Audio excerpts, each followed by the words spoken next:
All right, so my mic is actually recording this time. What's up, YouTube? My name is Warden778, and welcome to another Tribes of Midgard video. Today, I'm going to tell you how you're able to get to day 15 at the easiest and fastest rate, while also be able to unlock the Warden class.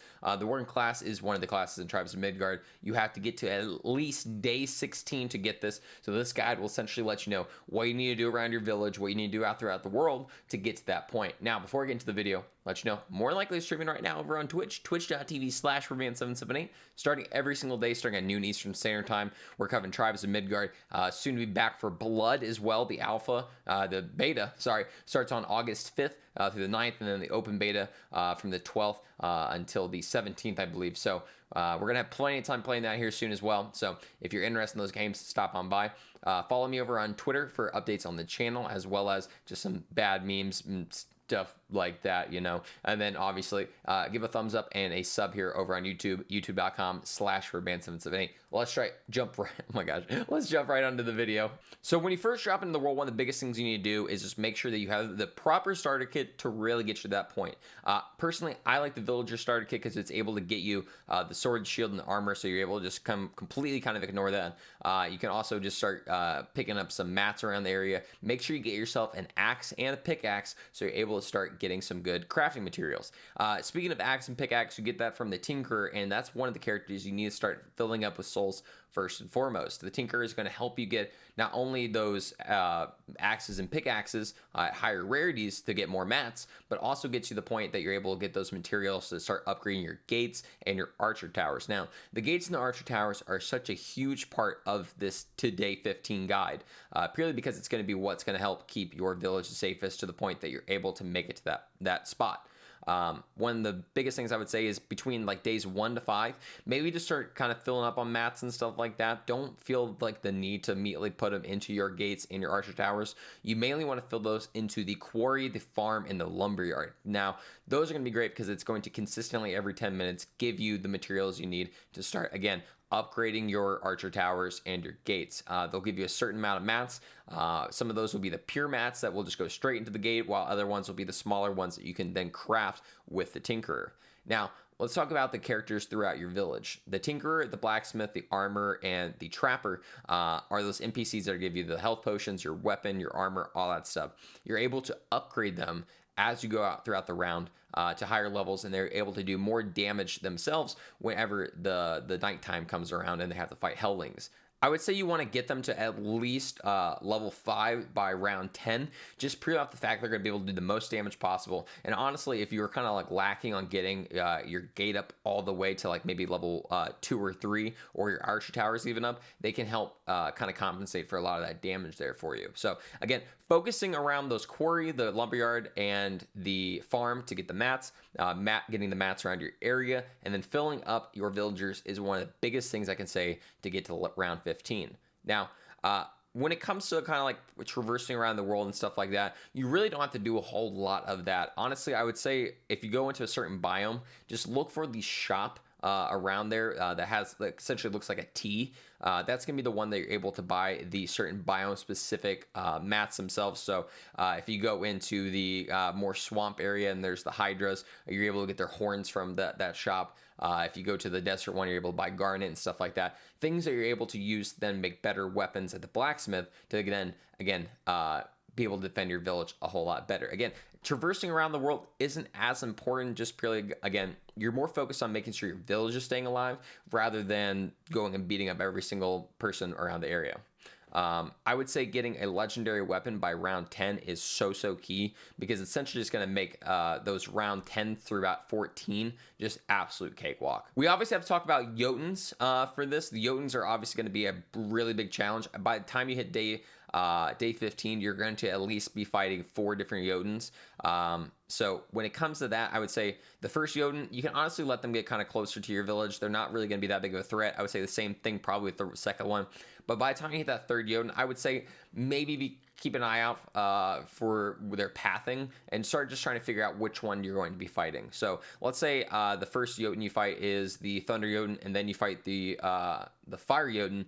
By the time you hit that third one, you're either going to get a super easy one in the Ice Jotun, or you're going to get a much more difficult one in the Dark Jotun. So just kind of start planning that out, figuring out what weapons you need to do to element match. For those who don't know, Thunder is weak to Dark, Dark is weak to Thunder, Ice is weak to Fire, Fire is weak to Ice. So being able to have those weapons by that point that you're able to element match to make it a lot easier for yourself is going to be so key. Now, when it comes to like getting your souls and stuff like that, one of the easiest ways obviously to do that is just getting the mats around the world. Cut down trees, hit rocks, stuff like that. It's going to give you those easy souls. And you're also able to get extra easy souls by purely just making sure that your pickaxe and your axe are up to a decent level. I would say by round 7 to 8, you should definitely have at least a purple pickaxe, because you're going to get the best mats possible with having that specific version.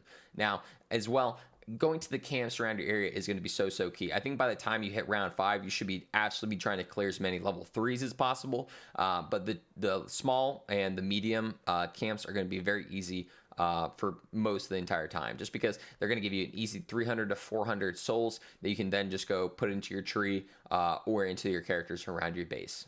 And honestly, once you pretty much get your village up to the point where you have like level 3 gates, maybe at least level 2 archer towers, and you get yourself a legendary weapon, you're pretty much just kind of waiting around until you hit that spot. Now, do know, blood moons are going to be such a critical part of this entire venture, just because of the fact that whenever those blood moons come out, you're going to have much tougher enemies. You're going to have those big daddy hellings coming in and just absolutely decimating your village. I would say one of the best tips I could give is to don't feel pressured in keeping your gate down all the time whenever you're fighting the hellings. Let it come up, because if you have at least a legendary weapon, you're going to almost instantly clear all those mobs, so it shouldn't be that big of an issue for you. But obviously the big daddy hellings are going to be a problem at times, so make sure, again, just having a good enough weapon that it's able to take them out in a fast enough time. When it comes to which class you should pick, I personally pick the Seer the most. I think the Seer is going to be top-notch, best choice, because one, you're going to get basic healing, you're going to get weapon durability, you're going to get enemy debuffing with one of its classes, and also you get the temperature nullification, so you're able to go into those areas, farm some mats up for yourself without having to worry about getting yourself one of those potions to get rid of that that temperature on yourself. Other characters I would recommend would probably be the Sentinel. The Sentinel is really great just because you get some really good attack DPS from the shield that you're using, as well as just all around health regeneration in the tree. And one other character that if I had to make a recommendation, I would say maybe the Guardian would be a decent one, just because you have a lot of blocking damage, so you're able to block as much as you can. But I would say the Sentinel and the Seer are those top-notch ones for you. Now, once you get the Warden is probably one of the best classes for co-op, and it's also a phenomenal class just for solo play as well. One of the biggest things is the fact that, first and foremost, you get a lot of use out of a waystone, so they're able to go constantly back and forth throughout the world without really having to worry about it. Another huge thing is the use of the Keeper's Hands 1 and 2. Being able to decrease crafting costs by up to 45% is insane, just for the fact that it's just going to make your life so much easier out in the World Tribes Midgard. Down here, you got Haggler, buy for 25% less souls and sell for 25% more. Again, just being able to completely nullify a lot of the crafting costs and like buying and selling things is really nice. Going throughout the mill tree, the Dwarven may nullify durability on equipment. Insane ability.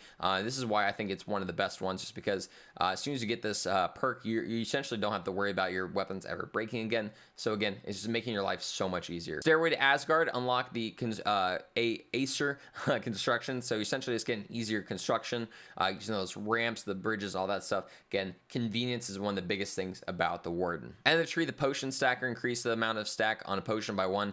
Again, convenience, so it's really great, especially for those tier 3 health potions.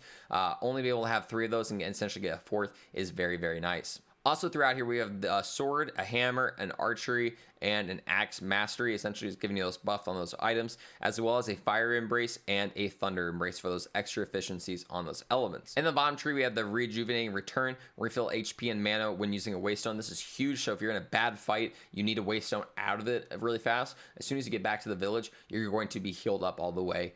So this is just, again, great convenience. The restored bond has waystone cooldown time. This is also a big one just because the waystone tends to have a very long cooldown, so having the character that's supposed to be efficient with the waystone also having a cooldown is really nice. And then finally, Rune Carver, gaining a 6 rune slot. I don't think this is as big, but it can be a nice efficient one, especially if you're finding like a lot of like the weavers or the nothing to hides around the world, just increasing your damage as much as possible. Having that extra one just for an extra chance for more damage is solid to me. Thank you so much for stopping by this video. I hope you guys enjoyed the Warden class, and I hope this guide to kind of get you that day 15 is efficient enough for you.